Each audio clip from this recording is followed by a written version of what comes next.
Hello, everyone, and welcome to the Doom Productions podcast, a podcast hosted by Doom Productions. I'm Jordan. I'm Ethan. I'm Zach. And we make up Doom Productions. If you're new to us, this channel, this podcast, we are three filmmakers who make movies for YouTube, usually for very little money, no budget filmmaking. It's like what we like to call it. And we like to share our tips and tricks and advice with people. You can also see all of our movies on our channel for free. Check them out, please. We think they're pretty cool, but again, we're biased because we made them. And today is a very special episode, very near and dear to our heart. Fellas, you like money? I love it. Oh, yeah. Do you like spending it or do you like saving it? A little bit of both. Well, you see, with It our line of depends. work, one is Let me easier than rephrase the that. other. Yeah, this Do you is true. feel good when you have money taken away from you, whether willingly or unwillingly? I'll kill you if you touch my money. There we go. Now, if you have a little bit more money in your wallet at the end of the week, end of the month, how does that feel? It's very nice. Very capitalistic feeling, and it's beautiful. Very good, very good. And Doomed Boys, what filmmaking, is it considered a expensive or a cheap art form? My wife hates every time I look at cameras on my computer, which is just about every day. Oh, no. Okay, yeah. That sounds about right. It's expensive Yeah. if you don't catch my drift here. If you're picking up what we're putting down, we're here to talk about how you can save money making movies. Yeah. We did a video earlier this week on our channel all about how we cut costs and great free resources for filmmakers to use. And this is a subject that we've talked about a bit in the past, but it's always nice every now and then to revisit the subject. Times change, inflation goes up, gear gets cheaper. You know, Yeah. we have new perspectives, new insight, new information. Our approach changes. Exactly. Yeah. And so I thought this would be a great time for us to do kind of sit down and just do a generic, how do you make a movie cheap? How do you do, become a filmmaker if you have no money? Which is the case for a lot of folks out there. Yeah. So I guess I'll start with this. Some people say you need money to make a movie. Some people say you don't need money. But at the end of the day, bare bones, what do you actually need to make a movie? What are the things, the physical things, or I guess mental things too, I guess. What do you need to make a movie? Some sort of physical visual recording device. Yeah. Okay. So whether that be a phone, a camera, camcorder, I don't know, whatever. Nintendo DS camera. Yeah. Your iPod Nano 3rd gen, which is what I started shooting on way back in the day. Okay. Anything that can record visuals. Yeah. Yes. What about sound? Do you need anything for sound? You don't need it, but it sometimes is nice. Yeah, Okay. I would say it depends. What about editing software? Y'all ever heard of iMovie? Yeah, that's cheapest and easiest to access for the most part. You just got to spend the money on a Mac first, which, True. as we all Yeah. know, That's, yeah.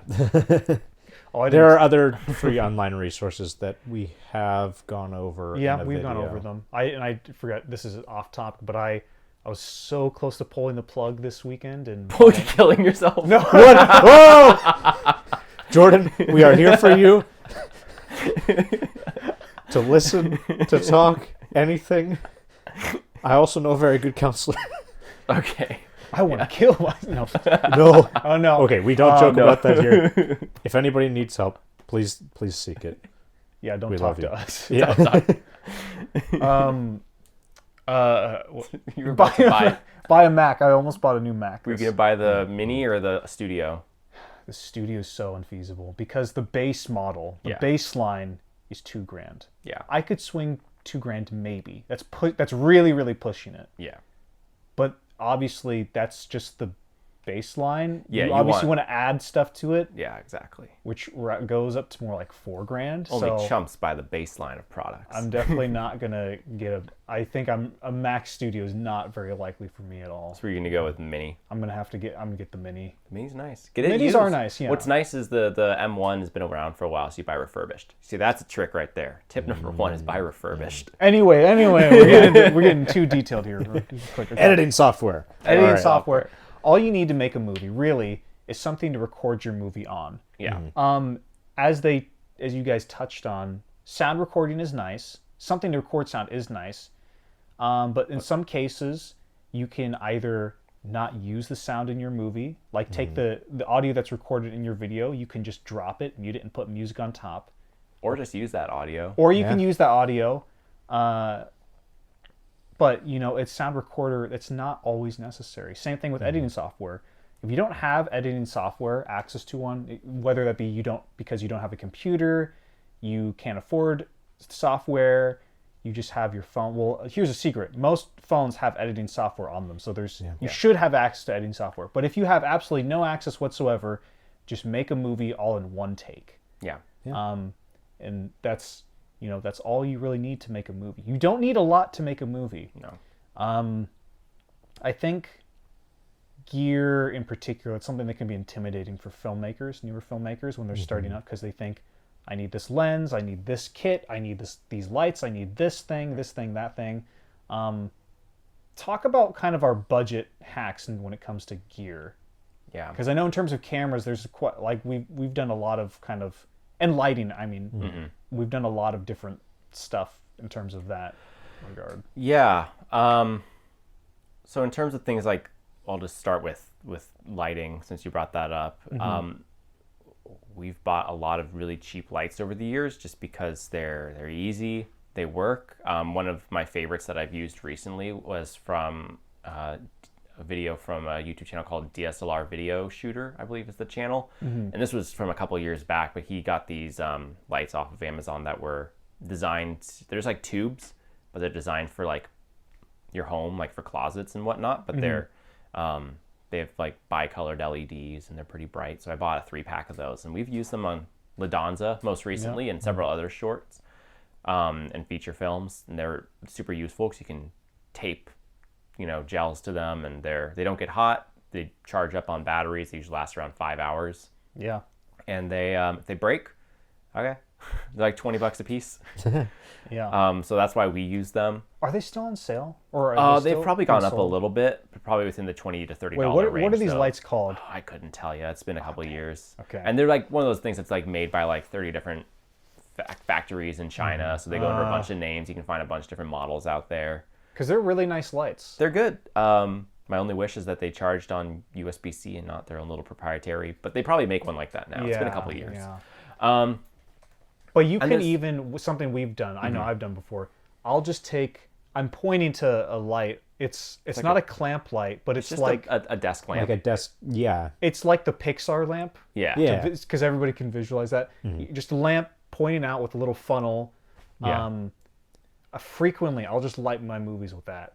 Or I'll put a colored LED bulb in there, or I'll put a gel on top. And that's how I light. We use a lot of just home lighting, honestly. We aren't very complicated. Yeah. We have access to like soft boxes and RGB lights, and we do occasionally use them, but it's just not our go-to because it's a pain in the butt to put up and take down. And Right. We try to minimize the amount of steps you have to take to get to recording. Right. And Very true. big lighting setups are intimidating and they're hard to use. Not to say that we can't and we haven't used them, but it's just not always our go-to. It really does depend. And shooting at night, if you want to make your movie look a bit more interesting, I guess shooting at night is always really dramatic because you can just use single source lights, and phone flashlights work great Yeah. for good like face shots of people. Oh, yeah. Is a lot. I mean, what I think is so great and freeing, and I've heard this said from other filmmakers, is the world of lighting in filmmaking is still very much the Wild West. There's no rules what you can and can't use. It's all very flexible. There's no. I've seen cinematographers use $10 like on Hollywood productions. They use those $10 or cheaper like little paper lanterns you can get at IKEA. Oh, yeah. There really are no rules. If the light that gets you the right look for your film is the right light, there's no one's gonna, think less of you for using a $1 light versus a $10,000 light. It's all just if it looks good, it looks good.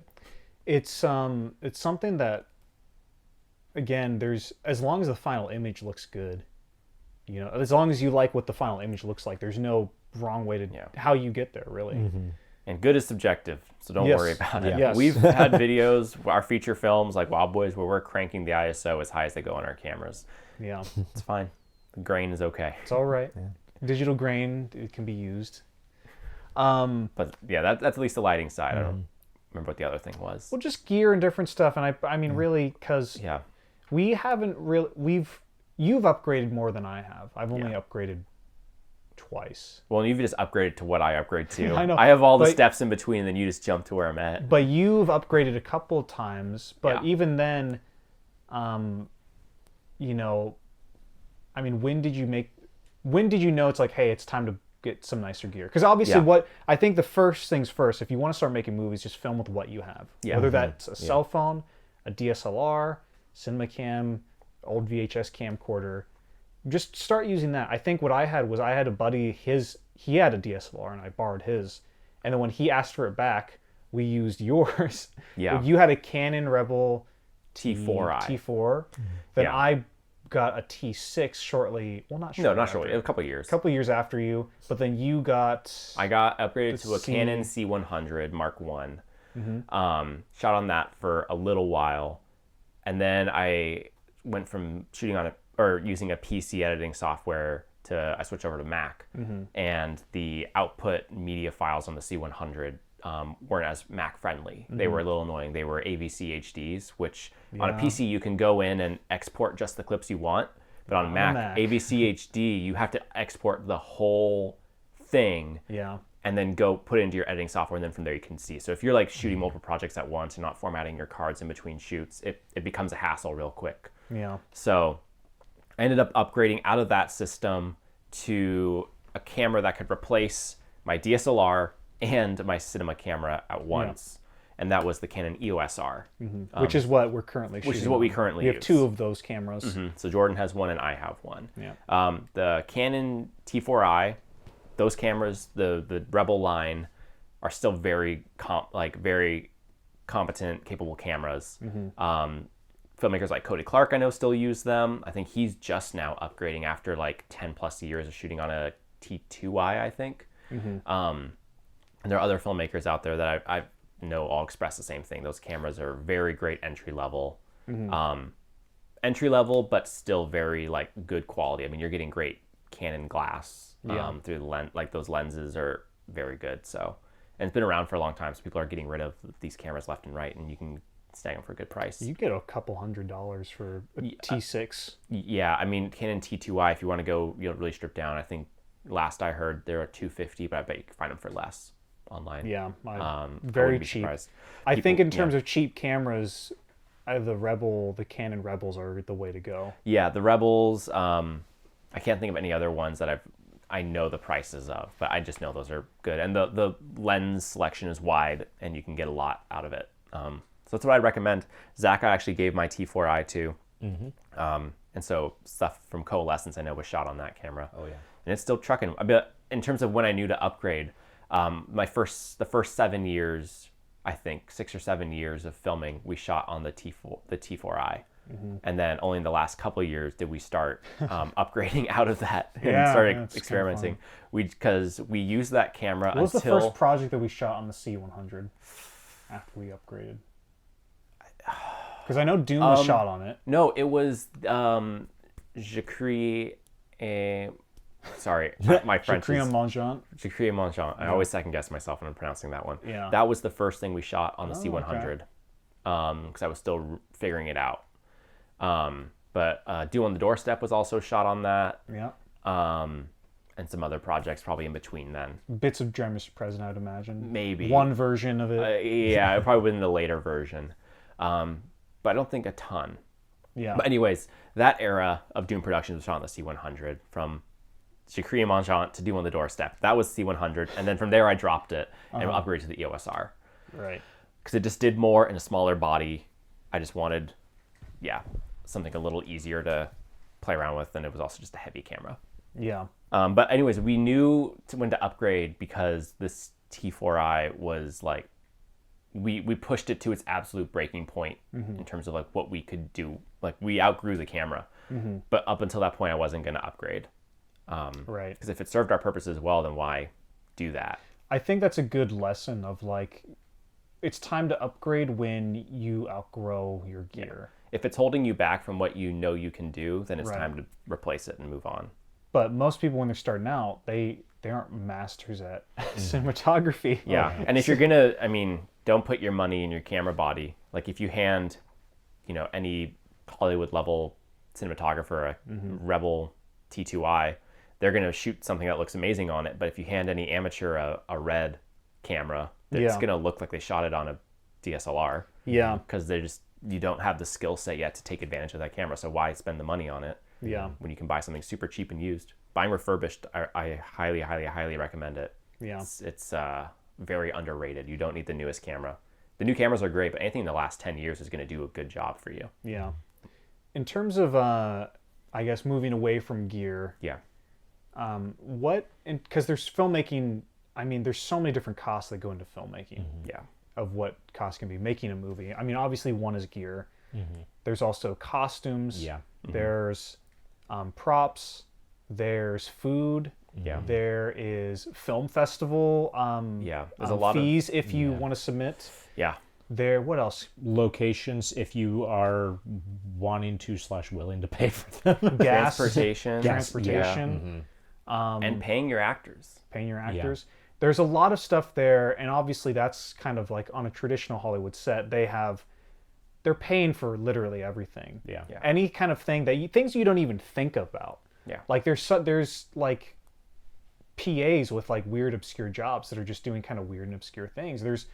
There's different like pieces of like tape, gaffer tape. Yeah. We don't think of that so much at our level. Most, I think, really small budget films don't. But it's like, oh yeah, tape will probably eat into the budget because gaff tape is used on everything on a film set. And it's expensive. And it's expensive. And if you talk to any, I don't know if it's the no, it's not the line producer. First AD of like, what do you need on set? Like, what should everybody have? They always say gaff tape. You need a gaff tape. Yeah. Well, that doesn't always apply to us. And I think that's a big, I think the first trick into saving money as a filmmaker is stop thinking of yourself as a Hollywood level production. Yeah. As soon as you stop thinking like that, you will be able to see that we don't necessarily have to follow the same rules as Hollywood. And Hollywood does, because it's a system, it's a whole industry, and there's rules you have to follow for people's safety, so people are paid fairly, all that kind of thing. But when you are first starting out or you're a low-level filmmaker, a lot of those rules don't always make the most sense. Yeah. I got an easy one, for example, production insurance. Yeah. What's that? We don't do Exactly. that. Production insurance, very important on a Hollywood set. Also, kind of, even if it's a lower, movies with a budget too. Yeah. It's very important with movies with a higher budget. Probably, I don't know, at least, I don't know, $50K. I mean, I don't know that world as much, but I would imagine It's going to be a lot. I would say even 20K and above. Yeah. Maybe. I don't know. But we've never used production insurance. Yeah. Frankly, we've never needed to either, because most of the times we're just shooting with friends. Yeah. And the location we're shooting at are people we know personally. Yeah. Like Right. whatever, their private property. Or it's public property. So there's, that's another great point. And then also, like rates and fees and stuff for people working. Obviously, we would love to pay people what they're worth. Yeah. It's not always likely on a film set at our level, but because we're all friends, it's kind of like, I don't know, we know a couple filmmakers, good handful, and if they told us, hey, come be in our movie, we would do it in a heartbeat for free. Oh yeah. And that's just kind of how it works. So you want to kind of surround yourself with friends who want to collaborate and work with you. And those are ways of like getting rid of, I mean, there's a lot, I mean, kind of going back to my original point, I'm kind of rambling, but there's a lot of things on a Hollywood set that Hollywood will tell you that you need, that you really don't need at a small level. What are some other things that I'm blanking on here?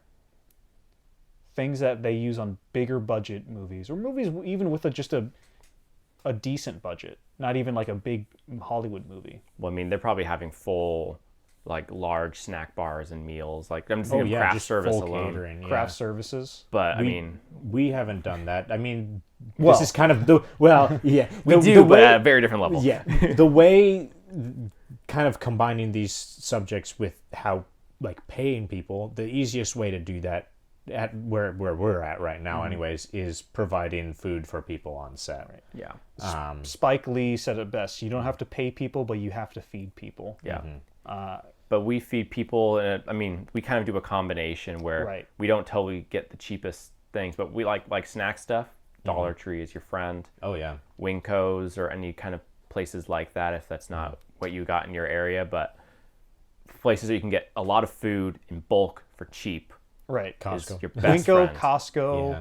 any places like those. And it's not even like we're saying like get the cheapest things. No, No. no.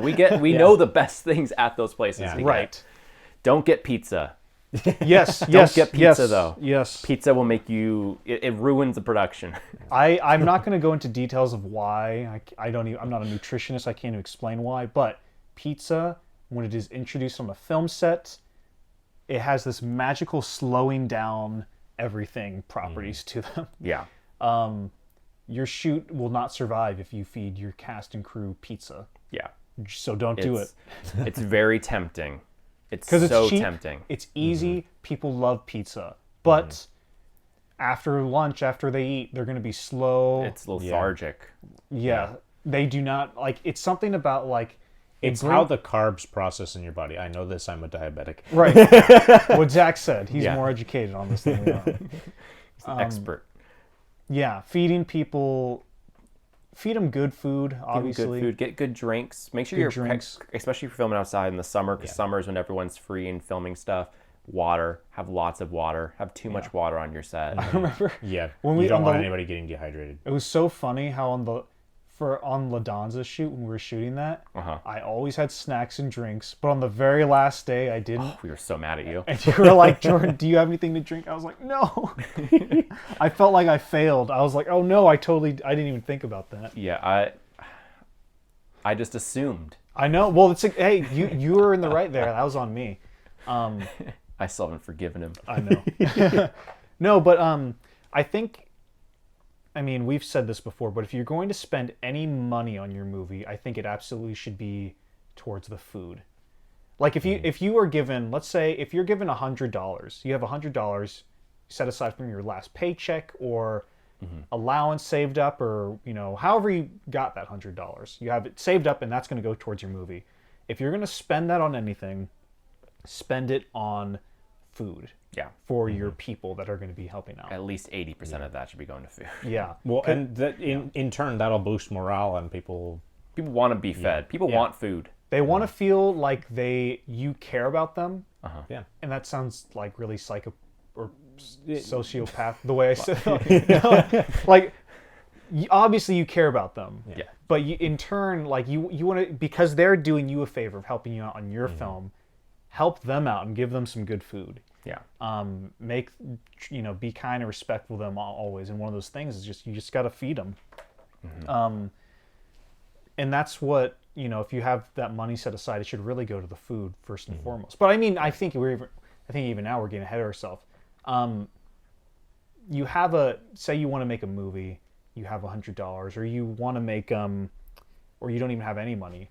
What should people make a movie about? I mean, Are we talking feature film, short film? What are we talking? Both, either one. I think this kind of advice is applicable to either one. well, obviously you're not paying cast to be there. Right. So you're all this is going towards food, but I mean the hardest thing, and this doesn't even go to money, but things that will harm a production very quickly or could kill a production is going too big too soon. Right. You want to be able to, and it sucks to have a project die in your hands. There's nothing worse. That's happened to us a few times. That's happened to us a few times, and it very well could happen again. And so having, like, when you're starting out, that can like be totally crushing and depressing. So you want to make stuff that you can shoot. Right. That's why short films are so great when you're starting out, because pressure's low, stakes are low, the time commitment's low. Right. starting off with a feature film right out the gate with a large cast and lots of moving parts is not that it's impossible. It can be done. It can be done. It absolutely can be done. But that's a high level of stress and pressure you're putting yourself under. So it doesn't have to be that way. I mean, if you look back on our filmography, I think you can see an interesting like trial and error approach to how we did it, where our first movie was like just a handful of friends. We shot it in a couple nights. It's called Rendezvous Midnight. And that was like a 10-minute long short film. Yeah. And then from there, we went up to like a zombie movie that had a lot bigger cast. And then I think we dropped down from there and we made a lot more smaller projects for a while. I think we learned it was hard to manage a large scale production so easily, and we couldn't do them as often. So it was easier to kind of downsize, but that kind of gets away from the money thing. But tying it back to the money, your whole thing is make something you can shoot. Yes. And what we mean by that, financially anyways, don't pay to rent a location. No. Film it in your house or at your dad's work. At the park down the street. Park down the street. There's lots of free locations that you have access to. Film it at the mall. Yeah. Which is doable. It is doable. Yeah. Again, anything that you have access to, worth repeating again. Yeah. It's just don't add the pressure of a financial commitment to your first things. It's just it's not necessary, and it's way more intimidating and stressful. You need to find a place, make your movie in a place that you know you have access to, with people you know you can count on. Yeah. I think it doesn't even matter if they're actors or not. Just that, are they dependable people that you get along with? Are they your friends?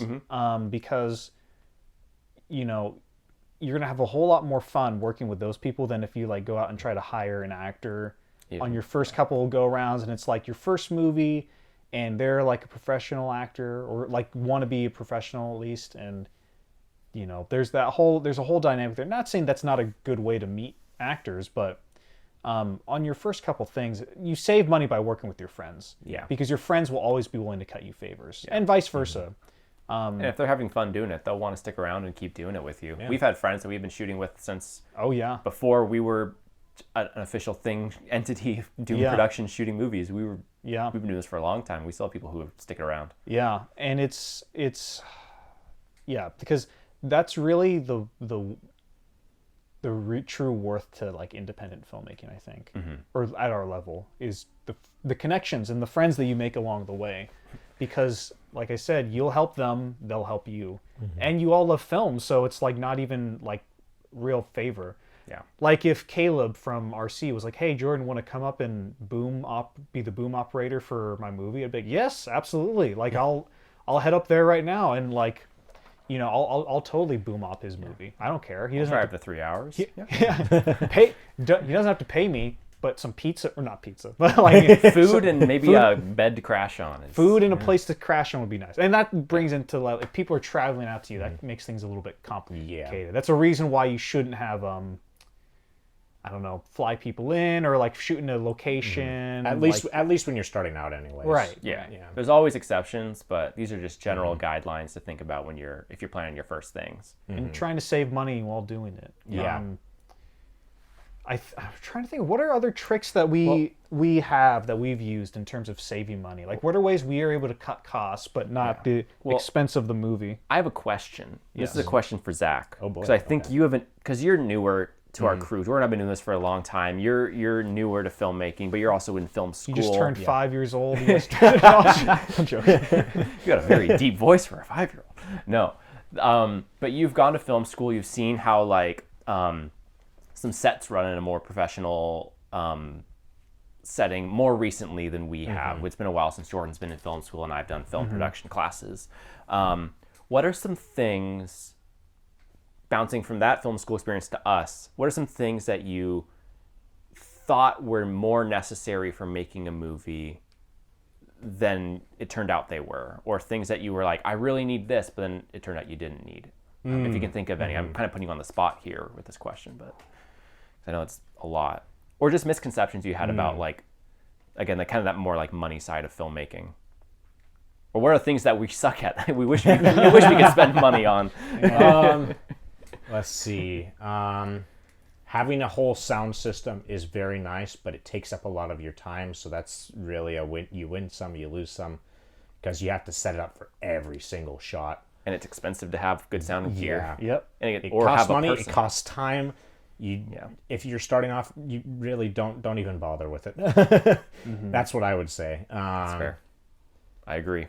Yeah, a lot of the stuff that I shot up in Canada, I had access to microphones and to cameras and stuff like that, and about half the time I would shoot on my phone because that was what was easy and could get things done the quickest. Yeah. I don't know how my professor felt about it, but Has your professor made 2 feature films? 3 feature films Before film school. before film school? Well, 2. well, that's a funny story. He's really against me doing a feature film for my thesis project, but I will make which it has happen. fired us up. Well, how do Honestly, you know? that should be the new direction of this podcast. Every yeah. episode we'll think about, okay, how do we get Zach's feature film made for his thesis? Yeah. How do we get that happening? Well, I mean, there's no way it's not happening. no, we're going to make it happen.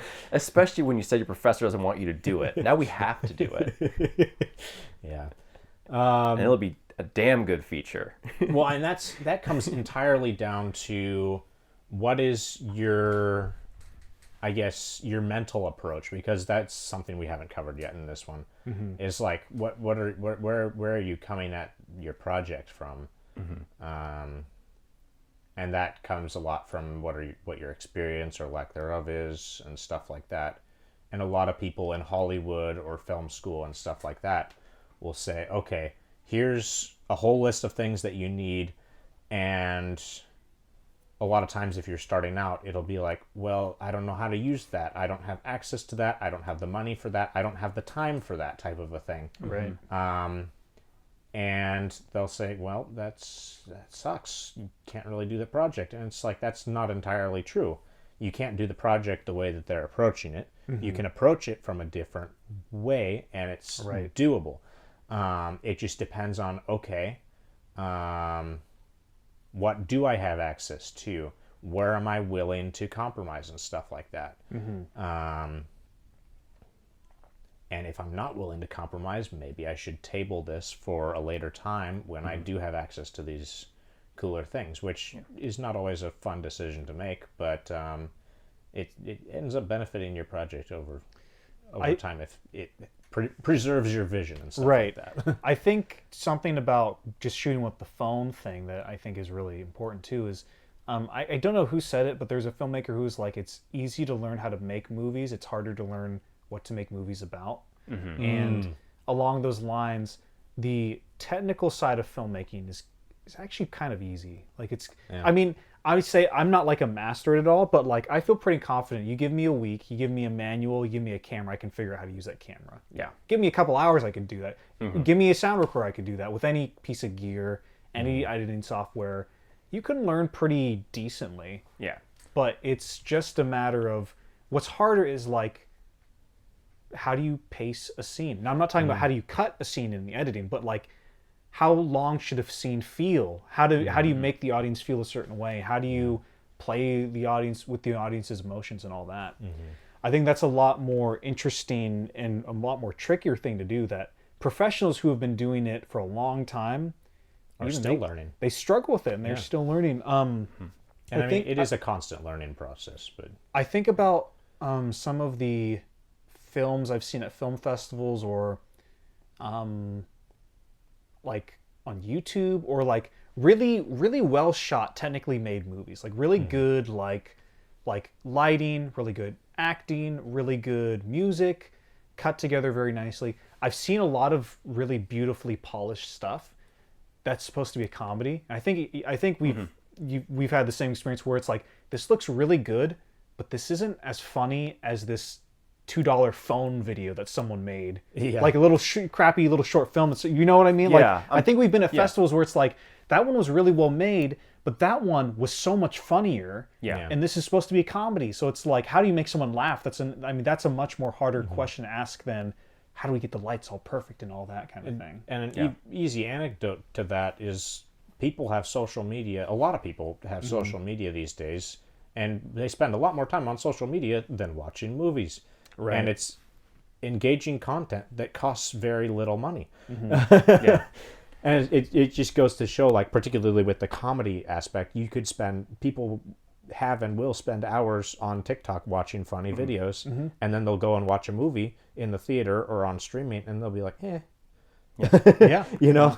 And I've never watched a TikTok and been like, oh, this wasn't funny because the quality was bad. Right. Exactly. I'll watch a 240p compressed TikTok and I will laugh way harder than I mean, honestly, the ones that stand out to me as odd on TikTok are things that are high quality and shot well. Exactly. No, Those are like, oh, this is weird. no, I know I've been there where it's like, this is really well made, but this team of filmmakers behind this film didn't have like a good grasp of like comedic timing or rhythm or delivery, and like it's really well polished and made, but That doesn't make it doesn't up make for me it. laugh. Yeah. And that doesn't mean it doesn't make Or everybody it laugh. didn't make me cry, or it didn't make me connect with the characters, Exactly, no. or whatever the case may be. And the comedy yes, thank you, Zach. The comedy transfers between all the different genres and the moods and emotions.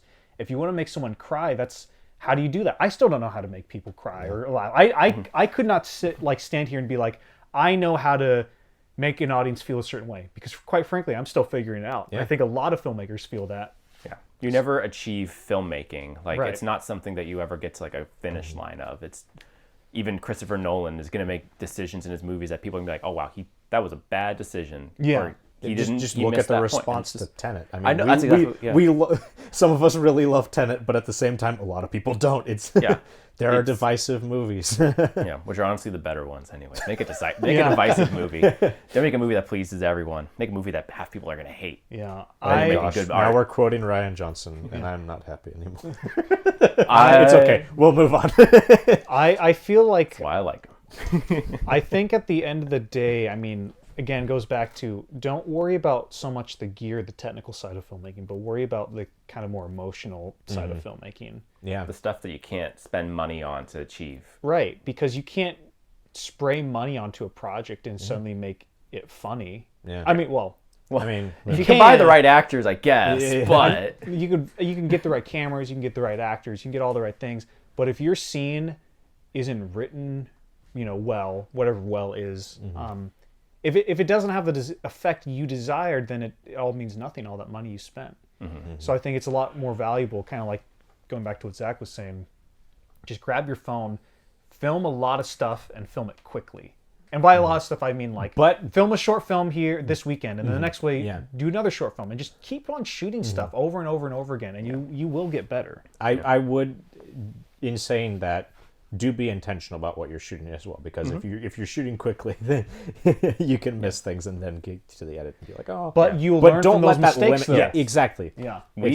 Yeah. Every single movie we've ever made, even up to the most recent one, there's stuff you can look at the shots like, dang it, I missed that. Yeah. Right. And that is good. Be hypercritical of what you make, not to the point of not to tear yourself down, but so that the next time you don't make that mistake. Exactly. And then you will find another mistake, and you will fix that. And that's why I'd go back and say to those who have bigger ideas and are really struggling to try to figure out, well, how on earth am I going to make this happen? I really want to make this a thing. I would say you can make it happen. I'd just start off with something maybe more smaller and something that you do have access to. Like, okay, I have my backyard, I have my uncle's trailer or whatever, and I have a few bucks in my bank account for food or whatever, and I have my sister and maybe my uncle who owns the trailer. Okay, what can I make with this? That can be cool, because then you get experience, and then you can apply both the good things and the bad things to that future project that you really want to make. A good practical approach to that is just choose one aspect of that movie. If it's a apocalyptic film with all these moving parts and it's big, and there's zombies in it, make just a movie with a short film with one zombie in it. Doesn't matter if it's a complete, like the same idea, or if it's a comedy this time or whatever.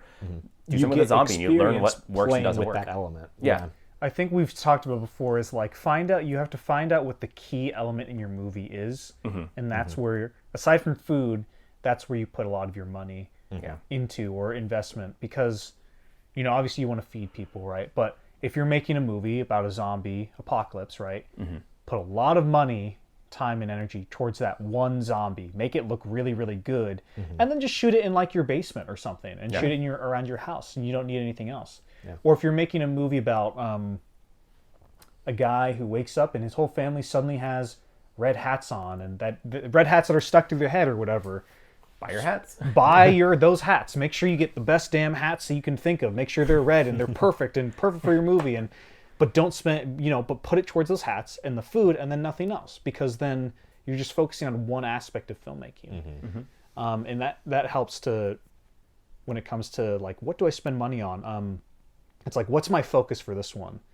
I think for certain films of ours, I'm trying to think of a good example. The Bell Rings is a period piece. So obviously a lot of money went towards the set design and the costumes in that one. Yeah. You couldn't have me show up in my Chuck T's or my Vans shoes or anything. Like that. Caleb just and weird. Nathan did that. Oh, did they? Well, we we didn't shoot them below the waist. Yeah, exactly. So it's all good. We made it work. Yeah, no. So it's like, if you're making a period piece, you got to put that money towards period clothing and props and everything. Yeah. I would probably recommend not doing a period piece for your first movie unless you have access to like the perfect location or the woods, nondescript time period, or like people who not LARPing but like do like reenactments, or like Civil War reenactments or like World War II reenactments and stuff like that. Yeah, I don't know. Yeah. Was it Late Night 99 who just posted a screenshot from some period piece that they're working on? They're working on something new. Yeah. Yeah. I'm really excited to see. Did you see their horror films they did this last October? No, I still haven't got a chance to watch them. They're so good. They had this found footage one. I can't remember what it was called, but it was very, very good. I saw that weekend. I like sat down and I watched all of them back to back. It was fun. That's good stuff. Yeah. Anyways, I'm trying to think. Any last minute kind of advice in terms of how do you save money? How do you approach filmmaking from, I guess, a more economic standpoint? Well, we'll say if you're a film student, particularly, take advantage of the gear that's given to you. Yeah. Because you're paying for it, so use it. But also if you're just a college student in general, because I feel like that's a lot of people aren't focusing on that as like their career or their degree path. But like when we went to community college, in the library, they had Mac computers that had the Adobe Suite installed onto them, and you could use it for free, even if you weren't a film student. So you have access, if you're one of those students with that same kind of experience, to stuff like Premiere Pro or maybe Final Cut, or at the very least, if there's Macs, you have iMovie. So use the free resources that are around you that maybe you haven't thought of, because they're out there. Or get it on discount. Pay for 1 month of Adobe Premiere Pro. Yeah, and shoot your movie really quick, then edit it really quick in a month, and you only have to pay for. You have to pay the X amount of money. Yeah. Especially if you just pay month to month, or get it around like Black Friday, where it's like $40. I should have, because we both have school emails. I bet those would work. I want to check actually and see if I can get this teacher discount. I just got a years-long discount for my my Adobe account. We're paying $40 a month for the whole all cloud access. Really? All apps. Oh, that's pretty cool. Yeah, it was a good deal, but I need to see if my teacher discount or educator discount can get me more. See, I think it can. I'm cheap. I'm just on Final Cut. I know. I don't want to spend the money. It's because I use Photoshop and Lightroom so much. It's the only reason. That's very understandable. Yeah, if I wasn't using all of it, and I need to learn Adobe Audition, so I can edit our podcast better, because I edit our podcast in Premiere. That's beautiful, though. See, that's no, exactly. Like, use what you have. Don't. When you're a filmmaker, you have to get creative about problem solving. I know how to do one thing on Audition. I can only do one thing. What? I can stretch the audio just a little bit so that audio syncs up when the video and the audio that you record separately are out of sync. I know how to change that. That's the only thing I know how to do. And that sounds like a really useful thing to know how to do, though. So. You run into it more often than you think. Yeah. Anyways, I think if you have any questions for us in terms of saving money or cutting costs making films, please let us know in the comments down below. Or if you have a good tip or trick of your own for saving money, or a good story of the past. Yeah, or even better, if you want to send us, this would be a better DM. If you have a very specific situation and you're kind of trying to rack your brain and you're like, how do I make a movie? They say just make a movie, but how do I actually do that? And say you don't know how to do it, send us like your situation. Like say, hey, I'm a 19-year-old college student. I live in a dorm. I don't really have my own space. I have a nice camera, but I don't have audio equipment. Like, what do I make a movie? Like, if you need like help, what do you make your movie about, or how do you make your movie? Send us a DM or something, and we'll answer that on our next podcast. Maybe we'll respond to you. Yeah, I think that'd be a fun challenge. we like that stuff. Yeah. But yeah, We're anyway. easy to reach. Yeah, Find really. us on all of our socials and stuff. There's links, and you can just go to our link tree and find everything you need. Yeah. And with that, let's go to our next segment. What are you working on? Yeah. Fellas, what are you working on?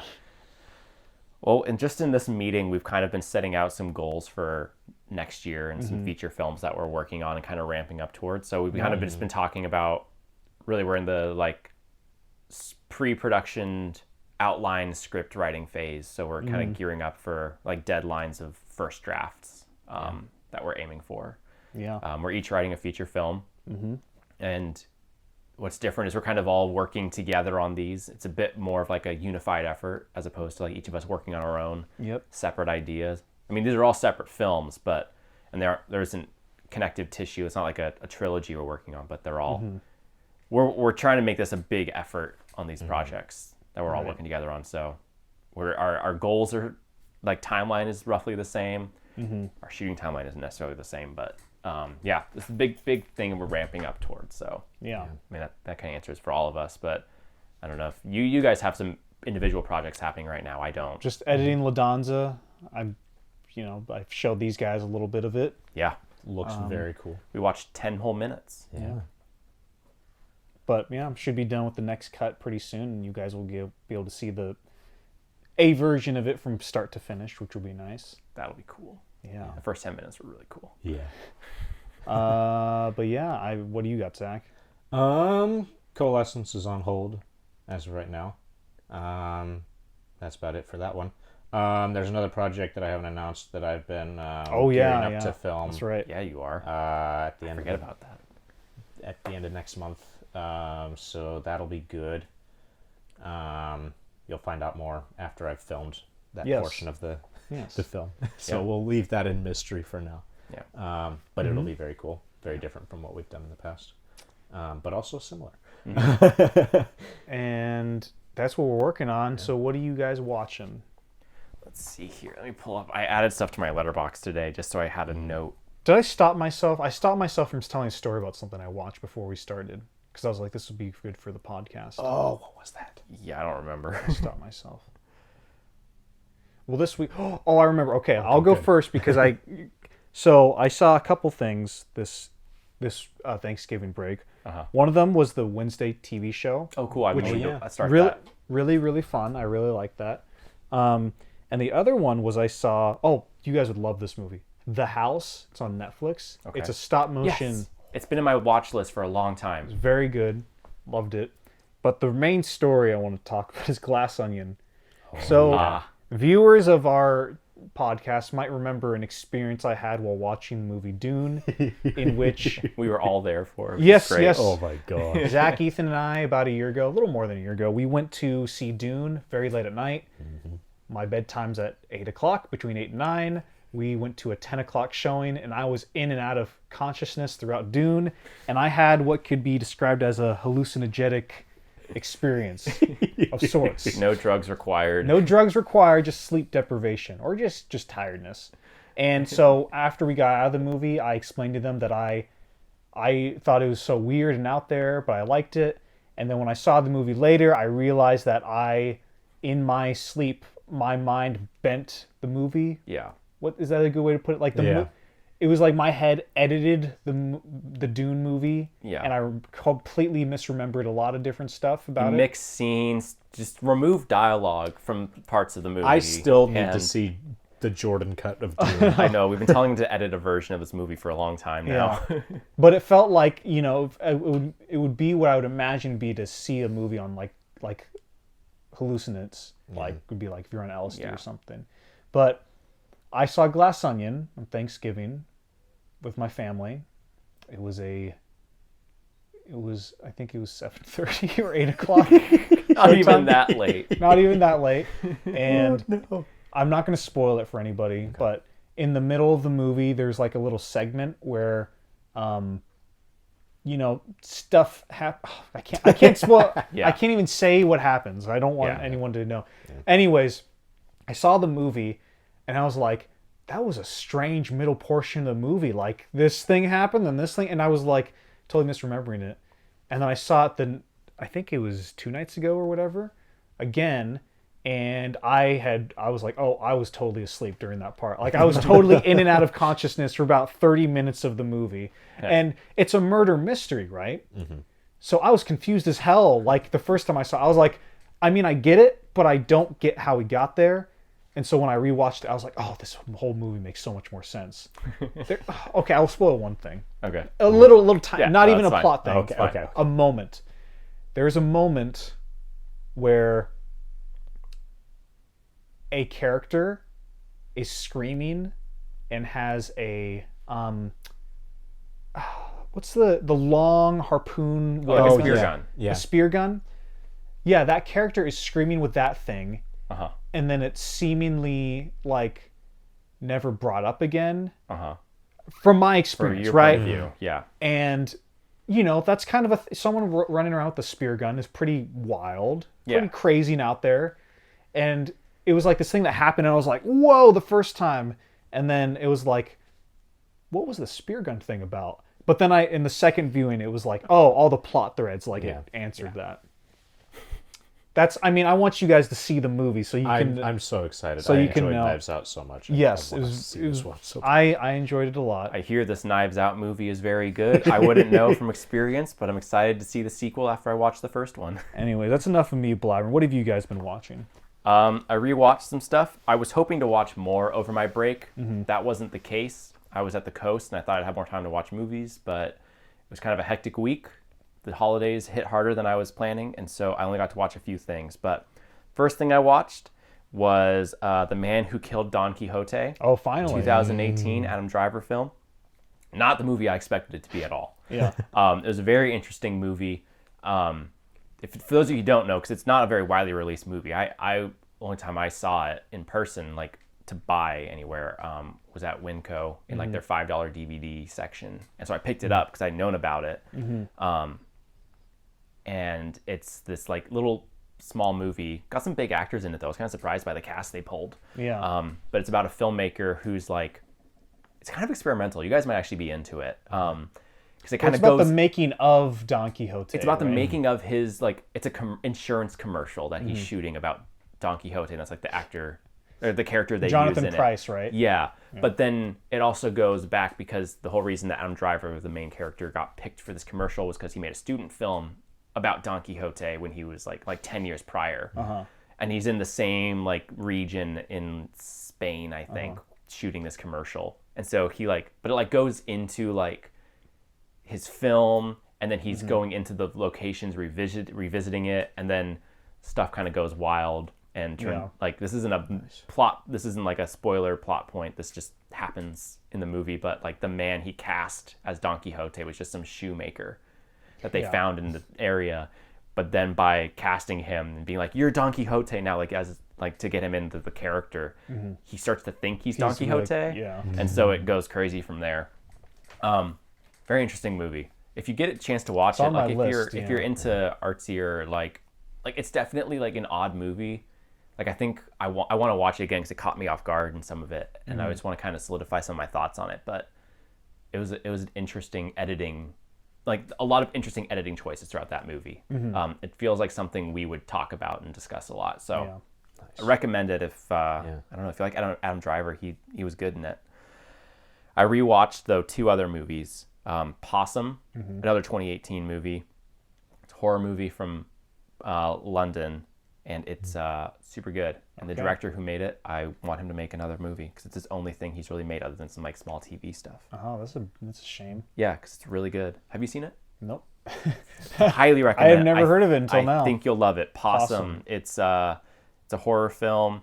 I'll read you the synopsis. Hold up here. A disgraced children's puppeteer returns to his childhood home and is forced to confront his wicked stepfather and the secrets that have tortured him his entire life. And there's like a lot. You would love it, Jordan. Oh, I think you've told me about this before. I have. Yeah. It's a great horror movie. Very like, it's like a slow horror film.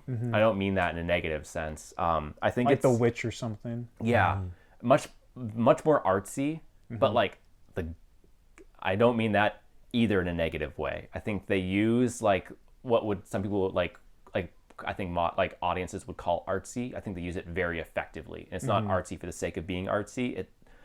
It's very like compelling and has great like visuals and imagery, and it's got a great sense of tone and pace. And it's kind of that thing where it's like it's like a hypnotic film. Like there's plot, but the plot is so secondary to like the emotion and the feeling. It feels like something you'd be falling asleep and waking up throughout, and it's just going wild. I think you'd like it, Jordan. Okay, I'll check it out. And then the last thing I rewatched, I watched a couple weeks ago too, but Barbarian. Yeah, I rewatched that too. a good one. I watched Barbarian and Possum as a double feature one night. Nice. And Barbarian is just a great movie. Highly recommend. Awesome. Zach, what have you been watching? Well, I haven't really watched many movies over the break, which I'm kind of ashamed of, but that's okay. It's okay, we'll be in shame together. I rewatched Black Panther: Wakanda Forever. I have solidified my opinions on it, and I think it is very good with a few minor qualms, Okay. which is what I said before. But yeah, highly recommend, with the asterisks that you've seen the previous films. Yeah. Because All I am a of them. completionist and I will lose my mind if you haven't. I also finished Andor, which I also enjoyed a lot, though I have some mixed feelings on it as well. I haven't started it yet. I'm really excited though. I think you'll really like it. I think so too. It feels a lot like Rogue One, but also doesn't feel a lot like Rogue One at all. That's, I guess, I don't really know how to describe it. It's very grounded. But yeah, if you're into Star Wars, I recommend giving it a try. I can't guarantee you'll like it or not like it, because I'm mixed on it. And everybody has their own opinion. It's Star Wars. Everybody everyone. has their own version of Star Strong. Wars. Yeah, I won't get into it because, yeah, Star Wars fandom. And then I also finished House of the Dragon, which I thought was very good. Probably my favorite TV or streaming series of the year, in my opinion. Ooh, that's a good question. Yeah. Yeah. And then Guardians of the Galaxy Holiday Special came out as well on Disney Plus, so I watched that and had a great time with that one. So I also recommend, if you're a Marvel fan, checking that one out. As well as Werewolf by Night. I didn't watch that one this past week or whatever it's been, but Yeah. not enough people have been watching it. Watch it. It's great. I've heard good things. I'm very behind on my Marvel watches, but that is one I'm really interested in. Yeah. It's Yeah. very unique. Yeah. That's what I like. Well, good. Well, good. Well, that's about everything for today. As usual, if you have any questions or follow-up or want to know more about us, leave a comment down below. Be sure to hit subscribe and like. It really helps us out, and it only takes a couple seconds out of your day. We're so close to 1,000 subscribers. We are Help very, us very get there close. by the end of the year. We're very, very close to 1,000 subscribers. We're 14 away. 14 Yeah. away, something like that. So please, if you know anybody who loves truly independent feature films that are free to watch, Or learning how to make movies. or learning how to make them, send our channel to them, please. It's a kind of a milestone for us. It's a goal we've had. We've been doing this really. I don't want to say professional. That's not the right word. We went hard. We decided to make YouTube our focus in 2020, October of 2020. Yeah. It's been about 2 years, and we're finally almost at 1,000. It's pretty cool. It's pretty cool. We're almost at the point where we can I know. monetize. I know. We're almost there. We're slow. I mean, we've been growing fast, but it's also in the grand scheme of things, but also kind of slower. Yeah. Like we're not super fast, but like slower. Yeah. But also we've been doing this filmmaking thing for a long time, and it's been cool to see the milestones and the progressions and kind of the Right. focuses that have changed for us. Next year will actually be our 10-year anniversary of this channel. Really? Yeah. 2013. 2013 was when we started Doomed Product. Well, Caramel Shark Studios. I didn't even think about that. Yeah. So next We year's got to our, plan something big. next year's our 10-year anniversary. What if we shot 3 feature films? No, I don't know. no. This 10 feature films. these movies we're gonna do. They're gonna be our best. That's what we'll say. Yeah. That we're No. gonna do next year. Next year will be fun no matter what. Don't you yeah. worry. Stick around. So if you get in, you want to be one of the people who's like, listen, I was there before they were at even 1,000 subscribers. Yeah. So that's like, if you're a fan of us, thank you so much. Be that cool friend who like was like, hey, I knew Doom Productions from this friend, this awesome friend, because they sent them to us. You know, make them feel a part, like they're like you're, you know, ahead of the curve and everything. Yeah. So. But anyways, thank you all for listening. Yeah. Thank you for listening. Thank you for supporting us. You know, we have a new episode every Friday. So until that, have a good week.